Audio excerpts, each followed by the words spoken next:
도둑질하지 말라. 아멘. 우리 하이델베르크 교리문답 제110문입니다.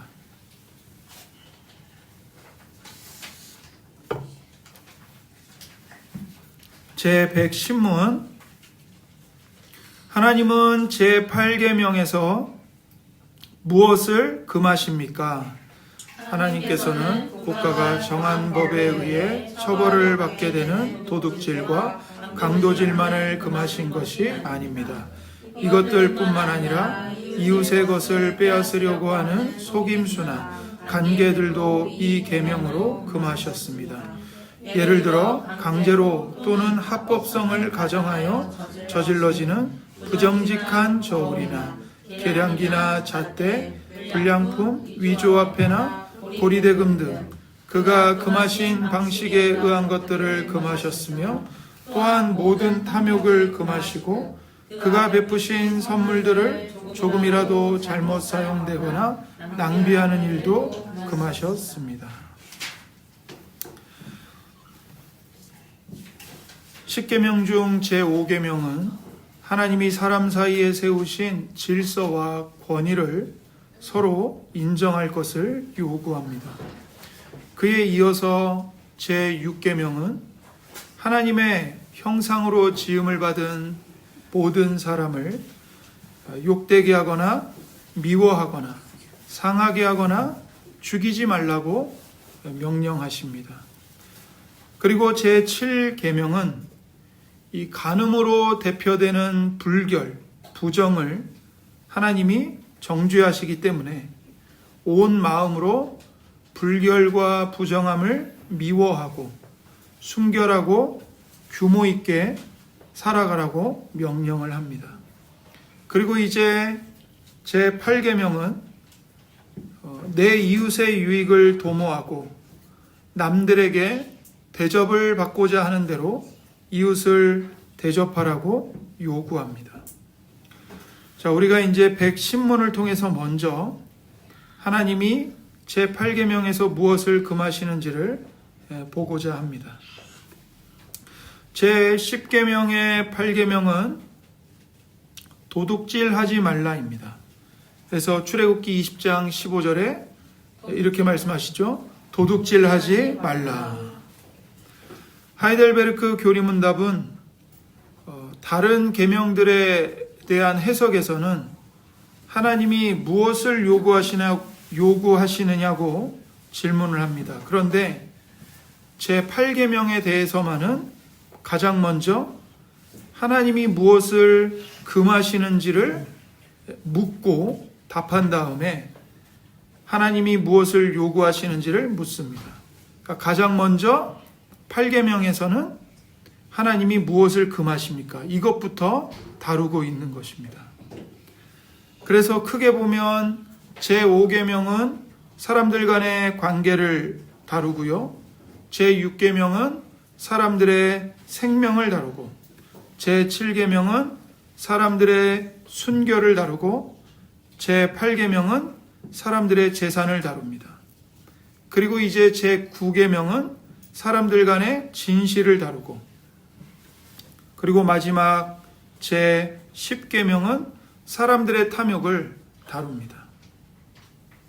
사람이 살아가는 데 있어서 관계라든지 목숨 그리고 순결 그리고 재산은 얼마나 중요한지 모릅니다.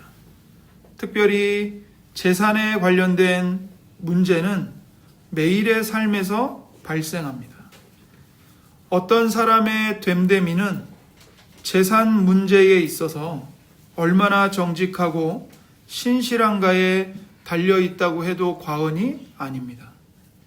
다른 문제는 마음으로 참아내고 버티면 괜찮을 수 있는데 재산의 문제는 현실적으로 물리적으로 우리에게 큰 영향을 미치기 때문입니다. 그래서 제8계명은 가장 먼저 도둑질과 강도질을 금합니다.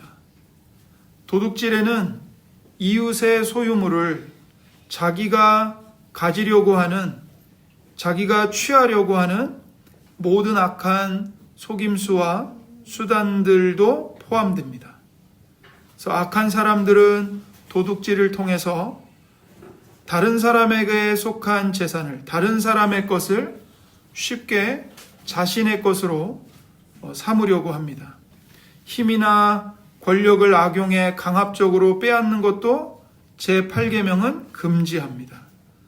또 겉으로는 합법성을 가장하지만 속으로는 교묘하게 속이는 것도 금지합니다. 그러니까 예를 들면 저울을 속이는 것. 우리가 어떤 물건을 살 때 무게를 달아서 값을 매기는 경우가 있잖아요. 그런데 그 저울을 교묘하게 속이는 거죠. 우리가 대중교통을, 특별히 택시를 타고 이동할 때 그 미터기를 재지 않습니까? 근데 그런 것들을 교묘하게 조작하는 것. 이것은 다 8계명이 금하는 도둑질입니다. 그래서 합법성을 가장하지만, 그러니까 합법적인 것처럼 보이지만 속으로는 교묘하게 속이는 거짓된 저울, 불량품, 위조화폐, 그리고 돈 없는 사람들의 고통을 악용하는 고리대금, 이런 것들을 하나님은 금지하시는 겁니다. 그래서 성경은 하나님의 자녀가 제8계명을 어떻게 지키며 살아야 하는지를 구체적으로 가르칩니다. 가장 먼저 인신매매를 금합니다. 출애굽기 21장 16절에 사람을 납치한 자가 그 사람을 팔았든지 자기 수하에 두었든지 그를 반드시 죽일지니라. 하나님은 사람을 납치하거나 인신매매를 하는 것에 대해서 반드시 죽여야 된다.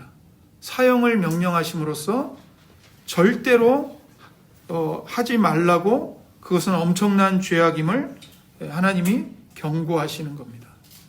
그래서 이런 범죄를 저지르는 사람은 그냥 두면 안 됩니다. 반드시 국가의 칼로, 국가의 권세로 반드시 사형에 처해야 됩니다. 디모데전서 1장 9절과 10절입니다. 알 것은 이것이니 율법은 옳은 사람을 위하여 세운 것이 아니요 오직 불법한 자와 복종하지 아니하는 자와 경건하지 아니한 자와 죄인과 거룩하지 아니한 자와 망령된 자와 아버지를 죽이는 자와 어머니를 죽이는 자와 살인하는 자며 음행하는 자와 남색하는 자와 인신매매를 하는 자와 거짓말하는 자와 거짓맹세하는 자와 기타 바른 교훈을 거스르는 자를 위함이니. 하나님이 율법을 세우셨어요. 왜 율법을 세우셨는가? 이러한 범죄를 저지르는 자들을 하나님이 심판하시고 이런 죄악을 억제시키기 위해서 율법을 세우셨다는 거예요. 그런데 그런 죄의 항목 중에 10절에 보면 뭐가 들어가 있어요? 인신매매를 하는 자가 들어가 있어요. 하나님이 엄중하게 심판하신다는 거예요. 율법으로.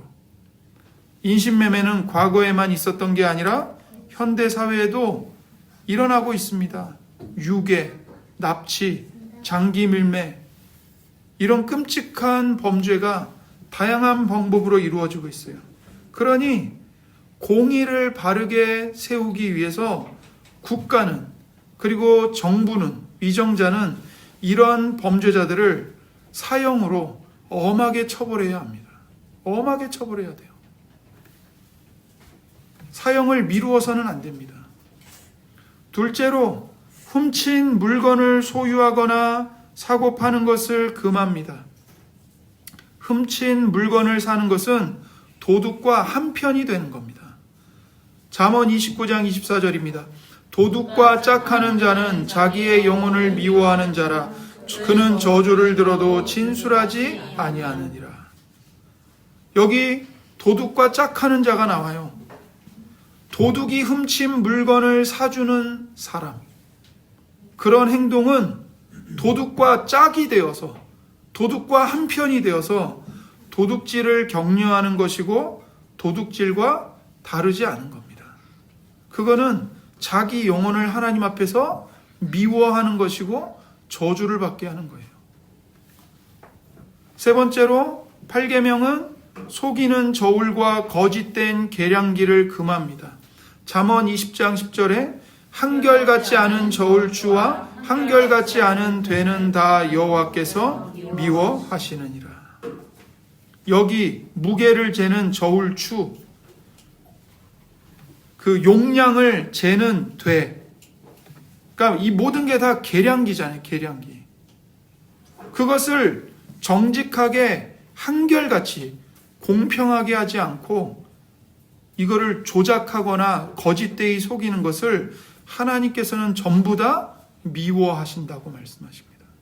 신명기 25장 13절에서 15절입니다.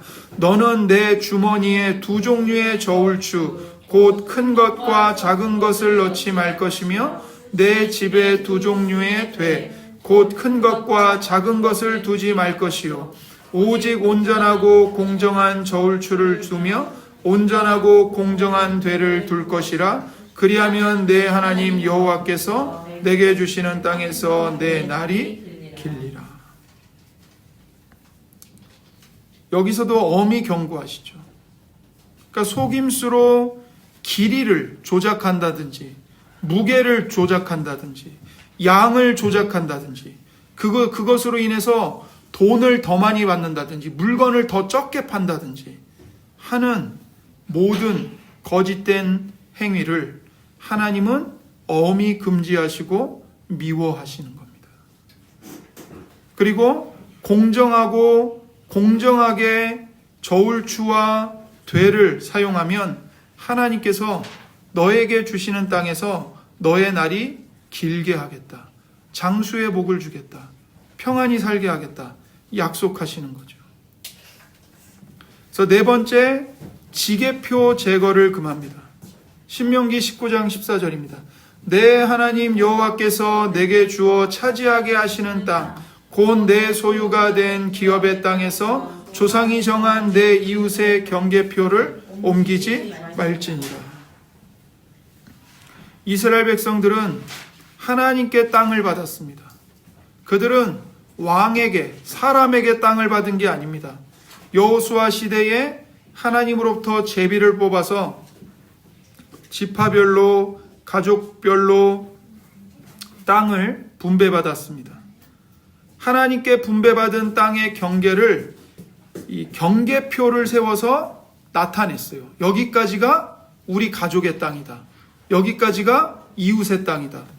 그런데 그렇게 땅의 경계를 나타내는 경계표를 옮기지 말라는 겁니다. 그것은 남의 것에 욕심을 내는 죄를 범하는 것이고 하나님이 각 사람에게 주신 그 기준, 하나님이 각 사람에게 정해주신 그 기준과 분깃을 자기 마음대로 변경하는 죄를 범하는 것입니다. 그러니 조상이 정한 내 이웃의 경계표를 네 마음대로 옮겨서는 안 된다고 명령하시는 거예요. 다섯째로 고리대금을 금합니다. 레위기 25장 36절에서 37절입니다. 너는 그에게 이자를 받지 말고 내 하나님을 경외하여 내 형제로 너와 함께 생활하게 할 것인즉 너는 그에게 이자를 위하여 돈을 구워주지 말고 이익을 위하여 내 양식을 구워주지 말라. 높은 이자를 받지 말라는 거죠. 이자를 받지 말라는 거예요.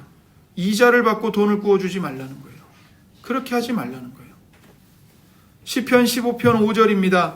이자를 받으려고 돈을 구워주지 아니하며 뇌물을 받고 무죄한 자를 해하지 아니하는 자이니 이런 일을 행하는 자는 영원히 흔들리지 아니하리로다.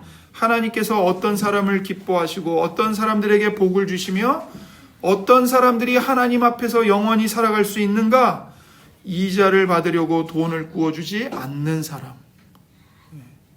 그런 사람이 하나님 앞에서 영원히 흔들리지 않고 하나님과 함께 산다는 거예요. 그러니 우리는 이자를 받고 돈을 구워줘서는 안 됩니다. 그리고 사회적으로도 고리대금을 하지 말아야 합니다. 그러니까 정부가 그런 것들을 엄격하게 규제해야 됩니다.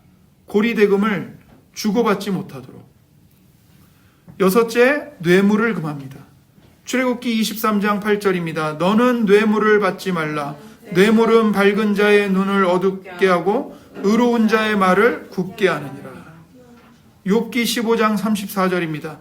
뇌물을 받는 자의 장막은 불탈 것이라. 뇌물은 받는 자의 판단을 흐리게 합니다.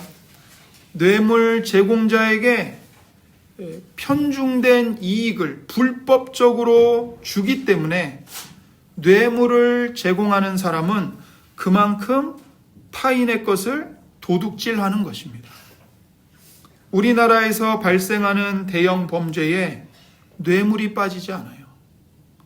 그리고 그렇게 뇌물을 주고받으면 지금 당장은 이익을 얻을 것 같고 사업을 따내는 것 같고 재물을 축적해가는 것처럼 생각되지만 욥기 15장 34절에서 하나님이 뭐라고 말씀하세요? 뇌물을 받는 자의 장막은 어떻게 된다고요? 불타버린다고요. 하나님이 불태우시겠다는 거예요. 너희가 받은 그 뇌물이 너와 너의 집을 다 태워버리는 불이 되게 하시겠다는 거예요. 금하시는 겁니다, 하나님이. 일곱째, 소송 남발을 금합니다. 잠언 3장 29절에서 30절입니다. 내 이웃이 내 곁에서 평안히 살거든 그를 해하려고 꾀하지 말며 사람이 내게 악을 행하지 아니하였거든 까닭없이 더불어 다투지 말며. 무슨 말이에요? 무고죄로 함부로 고발하지 말라는 거예요. 이웃이 잘못한 게 없는데 소송을 남발하지 말라는 거예요. 우리나라도 너무나도 무분별한 소송이 남발되어서 사회적 비용이 얼마나 낭비되는지 모릅니다. 소송건이 너무 많아서 법원이 제때 처리하지 못할 정도이고 법관들도 과다한 업무량으로 힘들어합니다. 그러니까 신자는 소송을 함에 있어서도 신중해야 합니다. 무고한 소송을 남발하지 않도록 조심해야 합니다. 여덟째, 불법적인 봉쇄와 추방을 금지합니다. 미가 2장 1절에서 2절입니다. 그들이 침상에서 죄를 꾀하며 악을 꾸미고 날이 밝으면 그 손에 힘이 있으므로 그것을 행하는 자는 화 있을진저 밭들을 탐하여 빼앗고 집들을 탐하여 차지하니 그들이 남자와 그의 집과 사람과 그의 산업을 강탈하도다. 하나님께서는 불법으로 다른 사람의 집과 터전을 강탈하는 것을 금지하십니다. 에스겔 22장 29절과 31절입니다. 이 땅 백성은 포악하고 강탈을 일삼고 가난하고 궁핍한 자를 압제하고 나그네를 부당하게 학대하였으므로 내가 내 분노를 그들 위에 쏟으며 내 진노의 불로 멸하여 그들 행위대로 그들 머리에 보응하였느니라. 주 여호와의 말씀이니라. 여기 보면 뭐가 나와요? 나그네를 부당하게 학대했다. 그러니까 가난하고 궁핍한 자를 압제하는 것을 하나님은 금지하시고 그 땅에 들어와 살고 있는 아무 힘이 없는 나그네들, 외국인들, 거류민들을 함부로 몰아내는 것을 하나님이 금지하시는 겁니다. 그러니까 조심해야 합니다. 그것을 하나님이 보시고 하나님의 분노를 그들의 머리 위에 쏟아낼 것이고 내 진노의 불로 멸할 것이고 그들 행위도로 그들 머리에 보응하시겠다고 주님이 말씀하십니다. 하나님은 가난하고 궁핍한 자들, 힘이 없는 자들, 목소리를 낼 수 없고 주장할 수 없는 나그네들, 거류민들, 외국인들이 당하는 이 포악과 강탈의 고통을 하나님은 다 보고 계십니다. 기억하십니다. 그리고 그런 불법적인 봉쇄와 추방을 행한 자들에게 그들 머리에 하나님의 진노를 보응하신다는 겁니다. 아홉째, 가격 상승을 위한 매점을 금합니다. 여러분 2004년에 미국의 플로리다주에 허리케인이 휩쓸고 지나갔어요. 모든 집이 다 파괴돼 버렸습니다. 수많은 사람들이 삶의 터전을 잃어버렸어요. 허리케인이 휩쓸고 지나간 다음에 건자재 가격이 폭등했습니다. 그러니까 집을 지으려면 건축자재가 있어야 될 거 아니에요. 근데 그 가격이 폭등을 한 거예요. 그러니까 관련 업체들이 건물 보수에 필요한 이 자재값을 엄청나게 올려받았습니다. 그러자 격렬한 항의가 이어졌고 주 당국이 이 바가지 판매를 단속하는 법안을 크게 강화했어요. 그랬더니 이번에 어떤 문제가 일어났냐면 폭발적인 가격 인상을 제한하는 법안이 과연 공정한 것이냐, 이걸 두고 뜨거운 논쟁이 촉발된 거예요. 그러니까 한쪽에서는 시민들이 울며 겨자 먹기로 그 값을 치르겠지만 그런 대금을 청구한 이 소매업자들은 잘못한 거다. 그건 탐욕이고 비행이다. 이렇게 비난을 했어요. 하지만 다른 한편에서는 가격 폭등을 규제하는 법안이야말로 그 제품 가격을 자유롭게 원하는 대로 매길 수 있는 생산자들의 자유를 침해한 거다. 민주사회의 기본권을 침해한 처사이다. 오히려 가격 폭등을 규제하는 법안이 불법이다. 이렇게 들고 일어난 겁니다. 그래서 가격 인상이 허용되어야 제조업자들이 생산량을 대폭 늘려서 주민들의 수요를 충족시킬 수 있을 것 아니냐, 그렇게 주장을 한 거예요. 그러니까 가격이 높이 가격을 받으면 이 생산업자들이 더 많은 건축자재를 생산해 낼 수 있다는 거죠. 그러니까 양쪽 다 일리가 있어 보이죠. 한쪽은 이건 잘못된 거다. 한쪽은 이건 자유다, 기본권이다. 그렇다면 이런 상황에서 성도는 어떻게 판단을 해야 할까요? 여론을 따라가야 할까요? 사람들이 주장하는 민주사회의 기본권, 자유권을 따라가야 할까요? 성도가 판단해야 할 유일한 기준은 성경 말씀입니다. 레위기 25장 35절과 37절을 보십시오.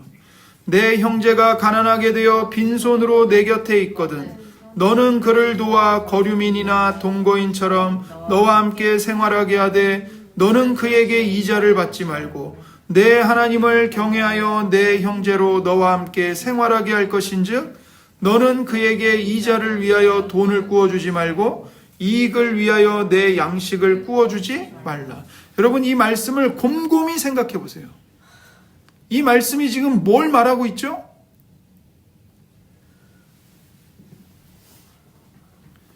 재난을 당해서 어려움에 빠진 이들에게 이익을 남기는 장사를 하지 말라고 말하는 겁니다. 레위기 25장은 구워준 돈에 대해서 이자를 받는 것도 금지하고 있어요. 그뿐만이 아니에요. 재난을 당해서 어려움에 빠진 이들에게 음식을 팔아 이익을 남기는 행위까지 엄격하게 금하고 있습니다. 여러분 37절을 보세요. 너는 그에게 이자를 위하여 돈을 구워주지 말고 이익을 위하여 내 양식을 구워주지 말라. 그러니까 하나님의 율법은 재난을 당한 경우에 희생자들의 고단한 처지를 감안해서 이익을 착취하지 말라고 말합니다. 오히려 통상적인 가격을 낮춰서 희생자들이 살아갈 수 있도록 여기 내 형제로 너와 함께 생활하게 할 것인즉 이렇게 얘기하잖아요. 생활하게 해줘야 된다는 거예요. 그러니까 남의 불행을 이용해서 재물을 모아서는 안 된다고 말씀하십니다. 이유가 뭐예요? 너는 하나님을 경외해야 한다. 하나님을 경외해야 한다는 거예요.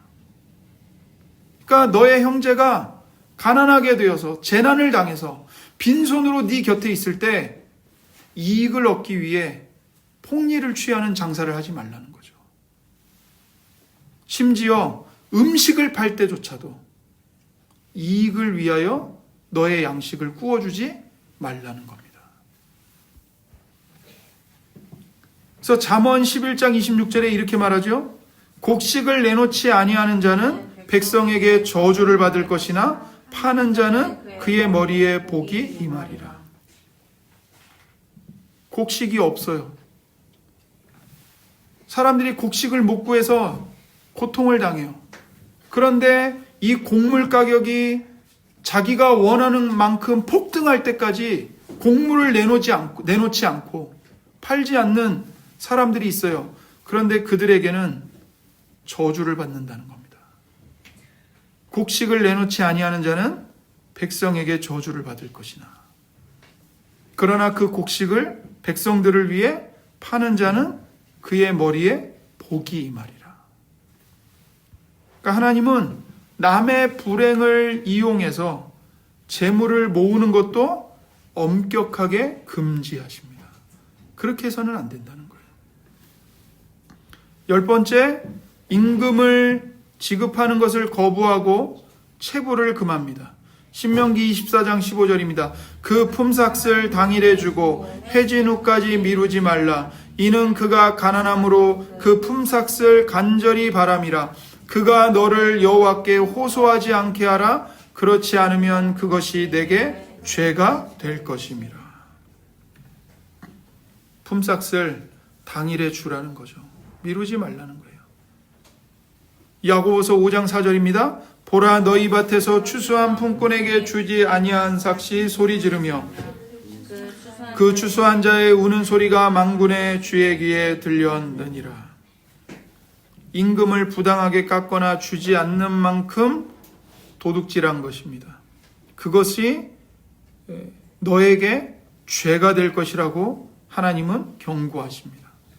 그래서 품삯을 받지 못한 자들이 하나님께 부르짖으면 하나님이 그들의 외침을 들으신다는 거예요.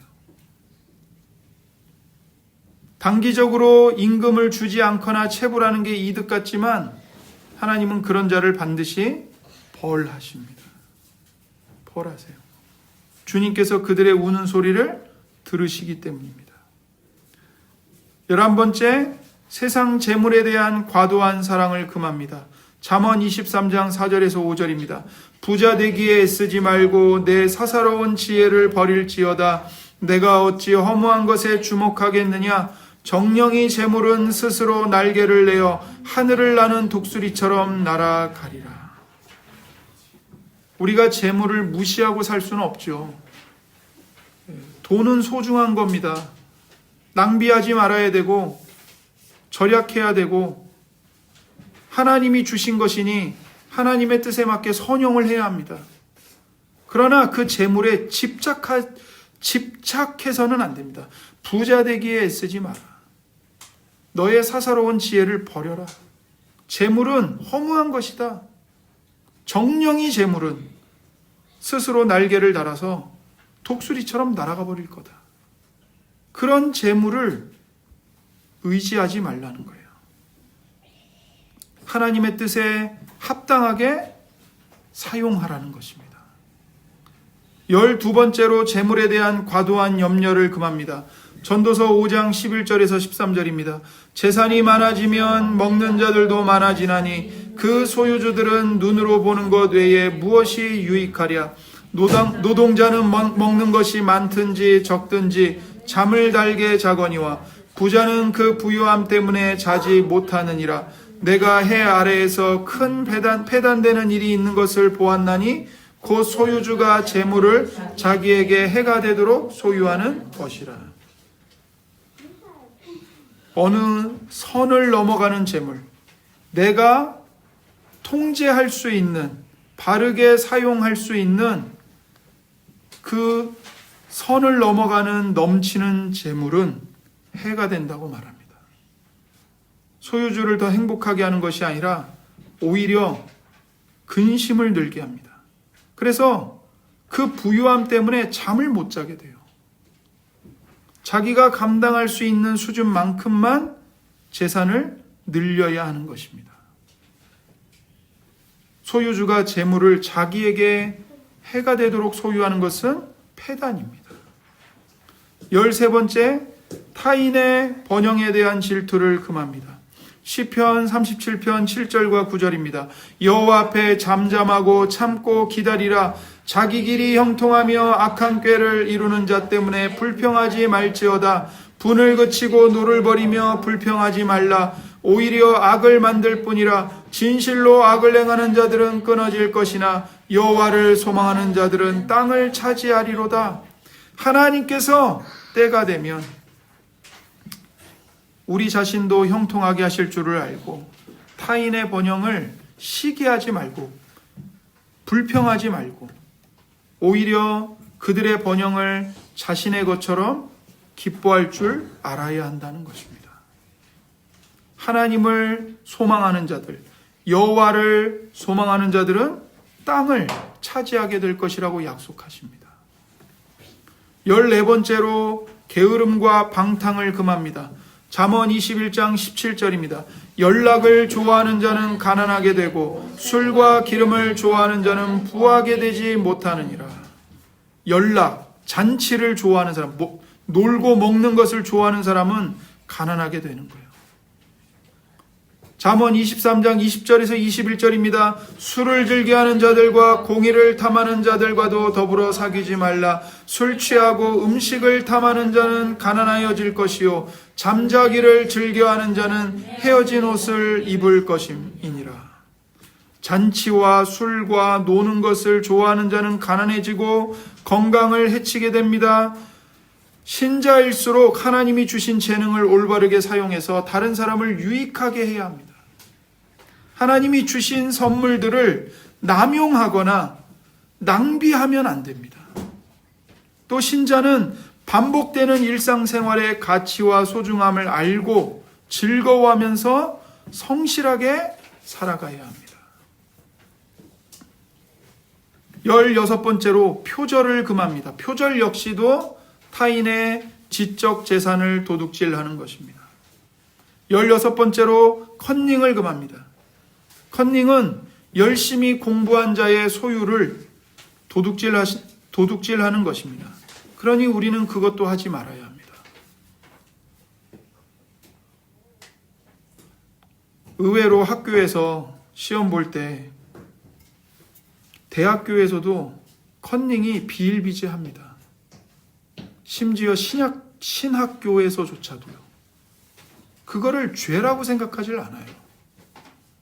안 됩니다. 거룩한 성도는 하나님 앞에서 컨닝할 생각을 아예 하지 말아야 합니다. 하나님이 불꽃 같은 눈동자로 다 감찰하고 계십니다. 17번째, 불법 복제를 하지 말아야 합니다. 불법 복제 역시 다른 사람의 지적 재산을 훔치는 것입니다. 그러므로 거룩한 신자, 성도는 이런 일에 있어서도 하나님 앞에 정결해야 되고 깨끗해야 합니다. 여러분, 이 8계명을 우리가 생각하면서 하나님이 성경을 통해 우리에게 하지 말라고 금하신 것들을 마음에 깊이 새기고 정말 조심하면서 삼가 주의하면서 살아가야 합니다. 많은 사람들이 사는 게 힘들다고 하나님의 말씀을 무시하고 작은 사소해 보이는 도둑질들을 아무렇지도 않게 해요. 계량기를 속인다든지, 요즘에는 없지만 옛날에 저희 때 버스 탈 때 회수권 정직하게 내지 않고 속여서 내잖아요. 그런 것들. 오늘날에도 우리가 인터넷을 하면서 불법으로 다운받고 정직하게 값을 지불하지 않고 불법과 편법으로 남의 지적 재산을 도용하는 경우들이 있어요. 많아요. 우리가 그걸 의식을 못할 뿐이에요. 사는 게 힘들다고, 이거 별거 아니라고, 모든 사람들이 다 그렇게 한다고, 그렇게 살아가서는 안 되는 거죠. 우리가 하나님 앞에서 100% 완전하게 정결할 수는 없습니다. 우리는 죄인입니다. 설령 우리가 행위로 남의 것을 빼앗은 적이 없다 할지라도 우리는 이 8계명을 완전히 지키지 못하는 죄인들입니다. 그건 분명한 사실이에요. 그러나 예수님의 보혈로 우리가 모든 죄를 용서받고 정결함을 입었고 우리가 도둑질한 그 죄 때문에 예수님이 십자가에 못 박혀 피 흘리시고 저주를 받아 죽으시지 않았습니까? 우리를 살리기 위해서. 그러니 우리가 이런 일에 있어서도 정직한 삶, 깨끗한 삶, 거룩한 삶을 살기를 힘써야 하는 것입니다. 기도하겠습니다. 살아계신 하나님 아버지, 우리가 이 8계명 앞에 설 때 하나님, 우리 모두가 하나님 앞에 죄인임을 자복합니다. 하나님, 우리가 나는 깨끗하게 살았다고, 정직하게 살았다고 생각할지 모르지만 하나님께서는 불꽃 같은 눈으로 우리의 행위만이 아니라 우리의 심령 속에 있는 마음의 중심까지, 우리가 남몰래 품고 있는 탐심까지, 그로 인한 시기와 질투까지 하나님은 다 알고 계시고 다 보고 계십니다. 하나님 아버지, 이 시간 우리의 본성의 부패함과 죄악됨을 자복하오니 예수 그리스도의 보혈로 우리의 양심을 정결하게 씻어 주시옵소서. 우리가 하나님의 값없는 은혜로 거룩한 하나님의 백성이 되었고, 우리가 이 땅을 살아갈 때 무엇을 먹을까, 무엇을 입을까 염려할 필요가 없이 하나님 아버지께서 사랑으로 우리를 먹이고 입히시고 우리를 돌보시겠다고 약속하셨으니 우리가 아무것도 염려하지 말고 정직하게 지켜야 할 것들을 지키며 살아갈 수 있도록 인도하여 주시옵소서. 감사하며 우리 구주 예수 그리스도의 이름으로 기도드립니다. 아멘.